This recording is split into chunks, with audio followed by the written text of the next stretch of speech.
علامہ doctor محمد حسین اکبر صاحب اس وقت ہمیں جوائن کر چکے ہیں. بہت شکریہ ڈاکٹر صاحب ڈان نیوز کو وقت دینے کے لیے. ڈاکٹر صاحب کیا کہیں گے صورتحال کے اندر؟ ہمیں امید نہیں تھی کہ یہ صورتحال ہم رمضان میں دیکھیں گے، لیکن اس کے باوجود بھی یہ چیزیں سامنے آئی ہیں. بہت بہت شکریہ میرے بھائی. اللہ تعالیٰ پاک افواج کو سلامت رکھے.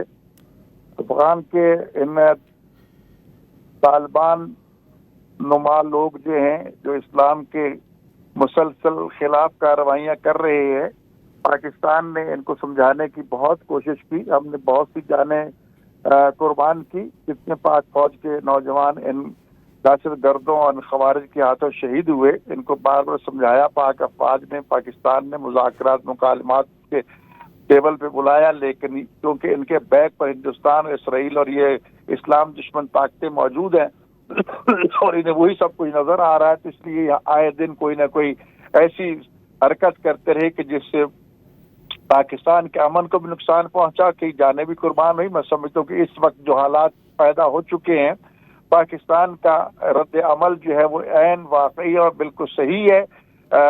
لیکن میں یہ بھی عرض کروں گا کہ پاک افواج بہت قربانیاں دے چکی ہے، پاکستان کے عوام بہت قربانیاں دے چکے ہیں.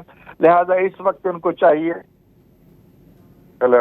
جی ڈاکٹر صاحب، اس وقت ان کو چاہیے کہ اس جنگ کو اور اس دفاعی حملوں کو اس وقت تک جاری رکھنا چاہیے جب تک یہ ہتھیار پھینک نہیں دیتے. اور جتنی بھی کارروائیاں پاکستان کی طرف ہو رہی ہیں، میں سمجھتا ہوں، میں تو بلکہ آج کیونکہ جمعہ ہے، ماہ رمضان کا مقدس مہینہ ہے، پاکستان بھر کے تمام مسالک کے علماء اور ائمہ جمعہ جماعت سے درخواست کروں گا کہ آج کے جمعہ کے اجتماعات میں ان کی جارحیت کو واضح کیا جائے اور ان کی اسلام دشمنی کو واضح کیا جائے، اور پاک افواج کے ساتھ ہمیشہ کی طرح ہم آہنگی اور ساتھ دینے کا نہ صرف اعلان کیا جائے بلکہ مظاہرہ بھی کیا جائے. ہم کل بھی پاک افواج کے ساتھ تھے اور آج بھی ہیں، اور ہم ہر صورت میں پاک افواج کے ساتھ کھڑے ہیں.